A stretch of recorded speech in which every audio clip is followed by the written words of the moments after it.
Assalamualaikum warahmatullahi wabarakatuh. Video kali ini saya akan membahas mengenai Perpol nomor 4 tahun 2020. Yang pertama yang akan saya bahas adalah perjalanan mengenai Perpol nomor 4 tahun 2020 ini. Sedikit banyaknya. Dan yang kedua, yang kedua adalah hal-hal baru apa saja yang ada pada Perpol tahun 4 tahun 2020 ini. Yang ketiga, perbedaan Satpam yang dulu dan perbedaan Satpam yang sekarang. Kemudian yang terakhir nanti statement ataupun solusinya seperti apa. Oke, yang pertama, berdasarkan waktu, kronologi, maupun berdasarkan hal-hal yang baru ini, saya tidak mengetahui persis. Tapi yang saya tahu adalah program pemulihan profesi Satpam ini sudah digaungkan oleh Bapak Jenderal Tito Karnavian pada tahun 2018 ketika itu.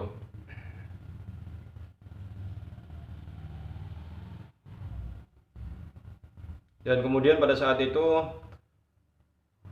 pernah ada pertemuan dari utusan Polri kepada salah satu perkumpulan Satpam ataupun organisasi Satpam yang ada di Batam membahas tentang poin-poin program pemulihan Satpam yang tentunya tidak semua bisa saya bahas di sini. Tapi yang jelas adalah program pemulihan Satpam ini yang sudah terwujud dalam Perpol nomor 4 tahun 2020 ini adalah rencana pada poin pertama adalah seragam baru Satpam menyerupai kepolisian dan kemudian kepangkatan Satpam.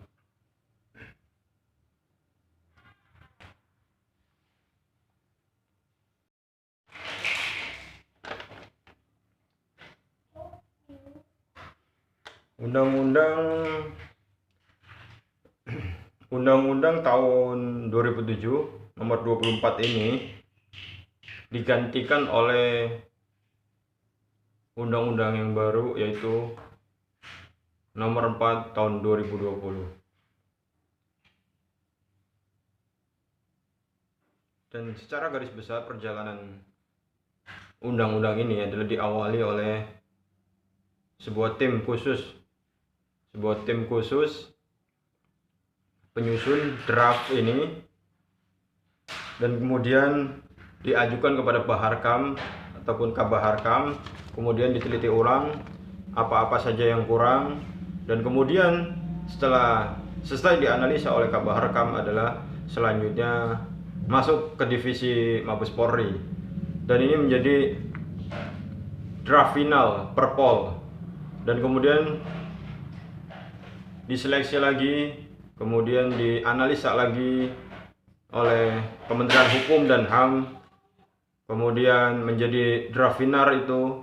Setelah menjadi draft final, kemudian menjadi dan dicantumkan di lembaran negara nomor 866. Dan kemudian untuk Perpol ini sudah disahkan oleh Bapak Jenderal Idam Aziz pada tanggal 5 Agustus tahun 2020. Kemudian hal baru apa saja yang ada pada Perpol nomor 4 tahun 2020 ini? Perbedaan Satpam yang dulu dengan Satpam yang sekarang ataupun Pam Swakarsa yang dulu dengan Pam Swakarsa yang sekarang adalah Pam Swakarsa yang sekarang terbagi menjadi 3. Yang pertama Satpam, dan yang kedua Satkamling, dan serta yang ketiga kearifan lokal.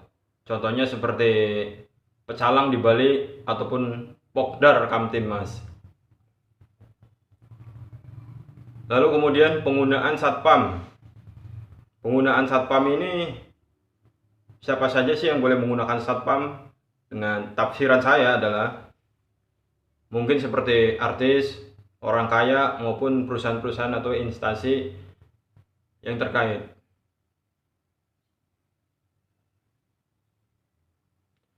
Kemudian seragam baru menyerupai polisi di pasal 18. sesuai dengan pasal 19 2004. Kemudian adanya uji kompetensi ataupun kepangkatan. Sebab berakhirnya keanggotaan Polri pada pasal 30-nya dan Satkamling. Tentu kita tidak membahas Pam Swakarsa yang lain, tapi saya mengkhususkan membahas tentang Satpam itu sendiri pada poin 1. Dan ada statement mengenai berbahaya jika anggota Satpam ini menggunakan seragam menyerupai polisi. Pro kontra tentu ada ya. Kenapa? Karena memang pasti ada yang suka dan pasti ada yang suka. Tapi dengan adanya perpol ini, nantinya masuk Satpam akan lebih tidak segampang yang sekarang ya. Tentunya lebih akan diawasi oleh kepolisian. Tentunya untuk anggota-anggota Satpam yang sudah profesional tentunya pasti tidak akan melakukan pelanggaran ataupun wewenang ya. Karena mereka sudah terdidik ya dengan pola waktu 232 jam mengenai materi-materi kepolisian ya. Tentunya hal tersebut pasti mengikat Satpam untuk tidak melakukan tindak pidana. Tapi jikalau ada Satpam yang melakukan penyalahgunaan wewenang ataupun penyalahgunaan seragam ini, tentu kan itu pidana. Ya pasti itu oknum dan bukan secara umum satuan pengamanan. Ya tentu ditindak sesuai dengan hukum yang berlaku. Oke, terakhir mengenai hal apa saja yang bisa ataupun akan menjadi problem di masa akan datang ketika perpol ini disahkan, yaitu adalah karena di perpol nomor 4 tahun 2020 ini tidak ada kejelasan, tidak ada tindakan tegas apa dari pemerintah untuk melakukan tindakan pidana kepada BUJP yang nakal.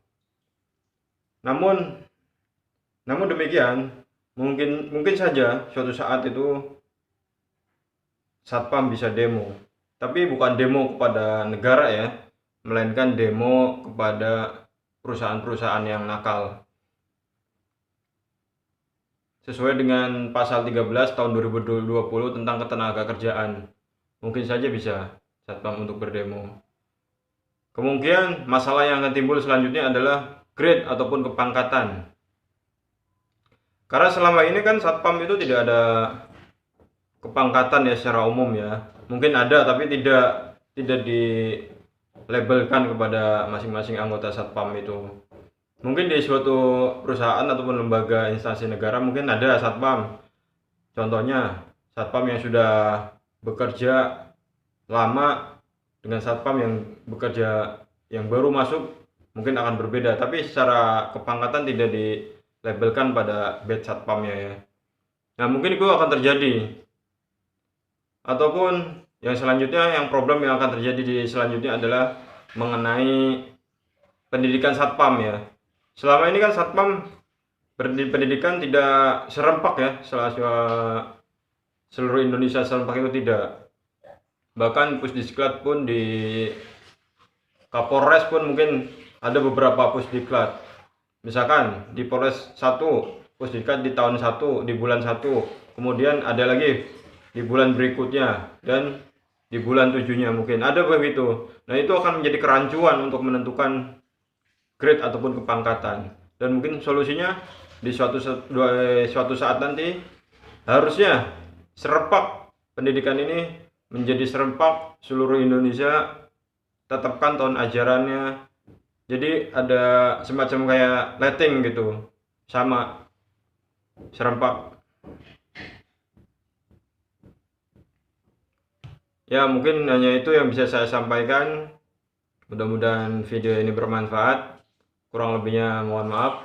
Assalamualaikum warahmatullahi wabarakatuh.